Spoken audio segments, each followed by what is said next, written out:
Assalamualaikum warahmatullahi wabarakatuh. Perkenalkan, nama saya Arif Mustafa, NIM 21232056, Prodi Pendidikan Musik, mata kuliah Kesarasa Ilmu Pendidikan. Baiklah, saya akan mempresentasikan tugas saya. 1. Keterbatasan jumlah guru terampil. Entah disadari atau tidak, masalah pendidikan di Indonesia adanya keterbatasan jumlah guru yang terampil. Umumnya guru-guru terampil dan berkualitas tersebar di kawasan kota atau daerah yang notabene yang mudah diakses. Sedangkan daerah di pinggir terpencil sulit sekali mendapatkan guru. Faktor yang mempengaruhi perkembangan permasalahan memang ada banyak faktor hal yang terjadi. Dari banyak alasan, salah satunya masalah minat dari guru itu sendiri. Lebih banyak guru yang memilih lokasi yang mudah diakses dari segi transportasi dan akses untuk mendapatkan kebutuhan pokok yang mudah didapatkan. Sedangkan daerah terpencil lagi-lagi tidak dilirik sama sekali. Penyebaran jumlah guru di sekolah kadangkala tidak merata sehingga ada yang kelebihan dan kekurangan tenaga pendidik. Upaya penanggulangan permasalahannya, guru adalah salah satu elemen pendidikan agar proses belajar mengajar berjalan dengan lancar. Proses guru mentransfer ilmu kepada murid, baik itu ilmu pengetahuan, keterampilan, serta mengajarkan pendidik akhlak kepada murid. Pendidikan seringkali mendapatkan masalah kekurangan jumlah guru, terutama guru-guru terampil atau yang bersertifikasi. Selanjutnya ada sarana dan prasarana tidak memadai. Masalah pendidikan di Indonesia saya yakin sering dikeluhkan oleh wali murid, dan guru. Tidak dapat dipungkiri dari segi sarana dan prasarana memang kurang memadai, terutama sekolah yang ada di pedesaan, pinggiran, dan sekolah yang di pelosok. Ini masalah klasik yang sudah tidak asing lagi memang. Faktor yang mempengaruhi perkembangan permasalahan yang terjadi sekarang di Indonesia adalah banyaknya sekolah yang sarana dan prasarana kurang memadai, seperti fasilitas yang kurang atau memadai, kelas bocor atau alat praktek yang kurang, bangku dan meja yang rusak, dan lainnya. Upaya penanggulangan permasalahannya, kita sebagai penggerak pendidikan harus mempunyai niat dalam memenuhi sebuah sarana prasarana. Demi pendidikan generasi selanjutnya, maka kita juga harus mau berkorban demi kepentingan pendidikan yang kita. Membuat surat pemenuhan sarana prasarana pendidikan kepada pemerintah agar kita dapat diberikan sarana dan prasarana yang layak dari pemerintah. Di sini ada minim bahan pembelajaran.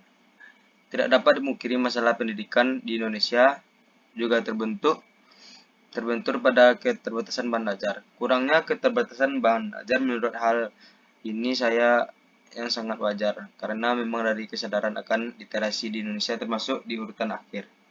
Faktor yang mempengaruhi perkembangan permasalahannya.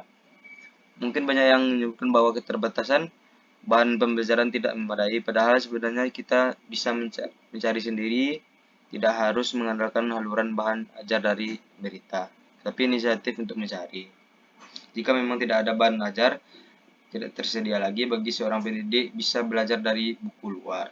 Kemudian dari pesan buku tersebut ditransformasikan ke peserta didik atau bisa membuat atau menciptakannya bahan pembelajaran jika memang tidak ada. Upaya unggulan permasalahannya mengidentifikasi faktor yang ada pada kompetensi dasar dan standar kompetensi.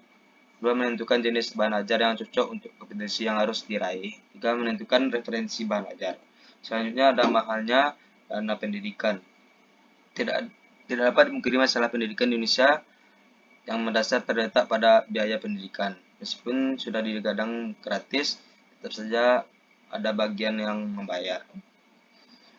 Faktor yang mempengaruhi perkembangan permasalahan, jika kesimpulan dirasa biaya pendidikan memang mahal atau relatif mahal karena ada KKN, banyak pungutan-pungutan lainnya, karena pendapatan masyarakat atau keluarga yang rendah, kurang mendapatkan perhatian dari pemerintah, mutu atau kualitas lulusan semakin menurun. Selanjutnya, upaya penanggulangan permasalahan. 1. Memperbaiki manajemen keuangan. 2. Kreativitas mencari pemasukan. 3. Reformasi secara mental. 4. Mencari sumber pemasukan internal sekolah. 5. Memanfaatkan lembaga pinjaman dana pendidikan. Selanjutnya ada minoritas bagi kelompok difabel. Masalah pendidikan di Indonesia tidak banyak dijadikan sorotan.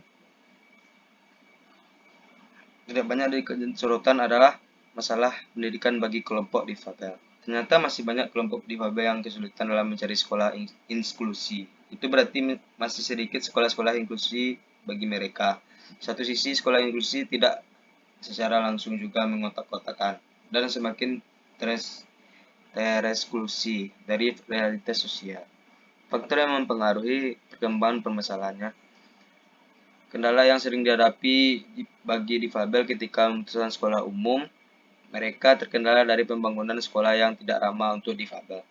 Misalnya tidak ada jalan khusus difabel untuk menggunakan sepatu roda atau pintu kurang responsif bagi difabel.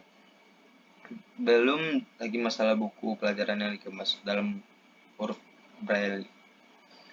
Upaya penanggulangan permasalahannya adalah tugas utama pendidikan adalah menciptakan ruang bagi sikap kritis terhadap sistem atau struktur yang diskriminatif terhadap penyandang difabel serta mungkin melakukan deskonstruksi atau advokasi menuju sistem sosial yang sensitif dan non-diskriminatif. Pendidikan sebagai bagian dari sistem masyarakat justru menjadi pelanggeng proses dehumanisasi akibat diskriminasi tersebut. Meminjam analisis FAIR, proses kesadaran masyarakat terhadap difabel adalah akibat dari pandangan hidup masyarakat. FAIR menggolongkan kesadaran disabilitas menjadi kesadaran magis, kesadaran naif, dan kesadaran kritis. Sekian presentasi dari saya. Bila ada kesalahan, mohon dimaafkan. Assalamualaikum warahmatullahi wabarakatuh.